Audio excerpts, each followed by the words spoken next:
Shalom, selamat pagi, selamat datang di Renungan Harian Toraya Selasa 27 Agustus 2024. Sebelum masuk di Renungan Harian Toraya, mari kita berdoa. Bapa, dalam nama Tuhan Yesus, tak henti-hentinya kami mengucap syukur Tuhan, pagi yang cerah, udara yang segar. Hari ini kami akan baca firman-Mu. Biarlah firman-Mu ini tetap tinggal di hati kami dan kami lakukan setiap hari dalam nama Tuhan Yesus. Haleluya, haleluya, haleluya, amin. Pembacaan terdapat pada 1 Raja-Raja 6 ayat 1 sampai 13. 1 Raja-Raja 6 ayat 1 sampai 13. Salomo mendirikan bait suci. Dan terjadilah pada tahun ke-480 sesudah orang Israel keluar dari tanah Mesir, pada waktu keempat sesudah Salomo menjadi raja atas Israel. Dalam bulan Ziu, yakni bulan kedua, maka Salomo mulai mendirikan rumah bagi Tuhan. Rumah yang didirikan Raja Salomo bagi Tuhan itu 60 hasta panjangnya dan 20 hasta lebarnya dan 30 hasta tingginya.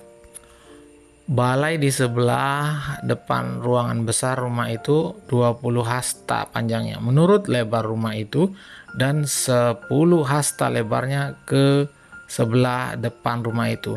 Dibuatnya juga pada rumah itu jendela-jendela yang rapat, bidainya pada dinding rumah itu sekelilingnya didirikannya kamar tambahan ke sekeliling ruang besar dan ruang belakang, dan seluruhnya dibuatnya bertingkat-tingkat. Tingkat bawah 5 hasta lebarnya dan tengah 6 hasta dan yang ketiga 7 hasta, sebab telah dibuatnya ceruk-ceruk pada rumah itu sekeliling sebelah luar, sehingga dinding rumah itu tidak usah dilobangi. Pada waktu rumah itu didirikan, dipakailah batu-batu yang telah disiapkan di penggalian, sehingga tidak kedengaran palu atau kapak atau sesuatu perkakas. Besi pun selama pembangunan rumah itu.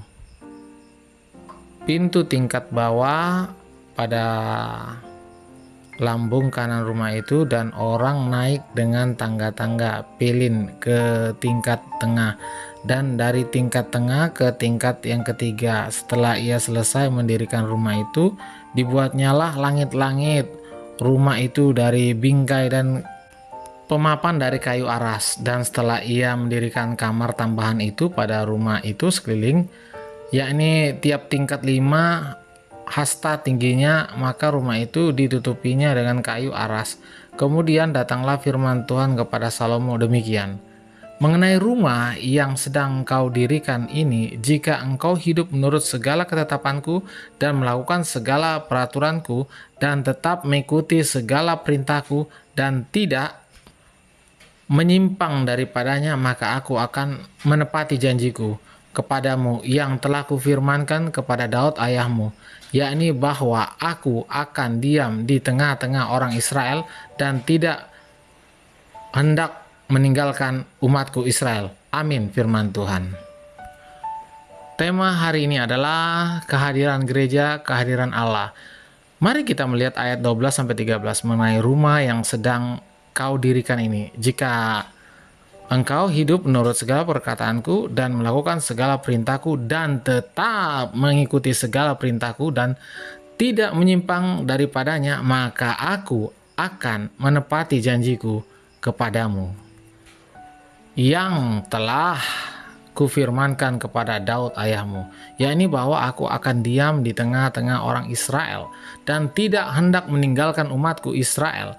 Sampai di sini kita mendapati bahwa kendati bait Allah telah selesai, Allah tidak mengklaim akan tinggal di dalam bait Allah jika Salomo mengikuti ketentuan dari Allah. Ia justru menegaskan akan menepati janji dan tinggal di antara Israel. Dengan demikian, gedung gereja yang indah dan megah tidak secara otomatis berbanding lurus dengan ketaatan umat kepada Allah. pesan bacaan ini adalah bahwa kehadiran Allah menandakan bahwa kita mengikuti ketetapan-ketetapannya. Jika gereja hanya menjadi tempat beribadah saja di setiap hari Minggu, maka tidaklah itu menandakan kehadiran Allah dan kemegahan gedung berbanding terbalik. Salomo dijuluki sebagai raja yang bijaksana, namun pada masa pemerintahannya banyak kelompok yang tersisih demi kemakmuran kerajaan Israel. Setelah ia memerintah, Israel dilanda perpecahan, lalu diperintah oleh raja-raja yang tidak taat kepada Allah sehingga dibuang ke Babel. Nicky Campbell mengatakan bahwa gereja adalah rumah bagi orang yang terluka, sakit hati, terluka, dan patah hati. Menemukan kesembuhan artinya gereja harus menjadi rumah bagi orang-orang yang terluka, dipulihkan oleh Allah, sebab gereja menandakan kehadiran Allah. Jika hal sebaliknya yang terjadi, maka bukanlah kita hanya memusatkan diri pada bangunan dan bukan kepada Allah. Amin. Mari kita berdoa. Bapa, dalam nama Tuhan Yesus, terima kasih Tuhan, hari ini kami sudah baca firman-Mu. Biarlah firman-Mu ini tetap tinggal di hati kami dan kami lakukan setiap hari. Dalam nama Tuhan Yesus, haleluya, haleluya, amin. Selamat pagi, selamat beraktivitas, Tuhan Yesus memberkati, amin.